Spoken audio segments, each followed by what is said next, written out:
सत्य परिस्थितीचा सविस्तर आढावा। मूर्तिजापूर राष्ट्रवादी काँग्रेसचे मूर्तिजापूर तालुका आणि शहर युनिटने आमदार गोपीचंद पडळकर यांच्या विरोधात तातडीने गुन्हा दाखल करण्याची मागणी केली आहे। पडळकर यांनी राष्ट्रवादीचे ज्येष्ठ नेते जयंत पाटील यांच्या कुटुंबाबद्दल केलेल्या कथित वादग्रस्त वक्तव्याचा तीव्र निषेध करत पक्षाच्या वतीने शहर पोलीस स्टेशनमध्ये याबाबतचे निवेदन सादर करण्यात आले आहे।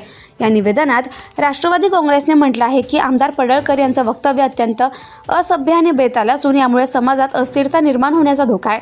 अशा प्रकारची वक्तव्य समाजात द्वेष आणि तेढ निर्माण करतात, ज्यामुळे राज्यात अशांततेचं वातावरण निर्माण होऊ शकते।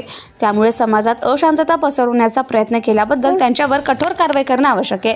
या गंभीर प्रकरणाची दखल घेऊन पोलीस प्रशासनाने तात्काळ योग्य ती कारवाई करावी अशी अपेक्षा राष्ट्रवादी काँग्रेसने व्यक्त केली आहे। या निवेदनावर राष्ट्रवादी काँग्रेसचे अनेक महत्त्वाचे पदाधिकारी आणि कार्यकर्ते उपस्थित होते, ज्यात पक्षाचे तालुका अध्यक्ष मंगेश कुकडे, राम कोरडे, शहर अध्यक्ष तेजस जामठे, युवक प्रदेश सरचिटणीस निजाम इंजिनियर, अल्पसंख्याक प्रदेश उपाध्यक्ष इब्राहिम घानीवाला, तसेच रवी माडकर, आनंद पवार, विष्णू लोडम, सागर निचळ, तुषार दाभाडे, निखिल अरविंद गाडवे, तालुका युवा अध्यक्ष आणि अरुण मोहोळे, अनिल मोहेळ, सोनूभाऊ कडू, प्रभाकर सोनेकर, नागेश मेश्राम, संदीप जळमकर, अभि बाजड यांचा समावेश होता।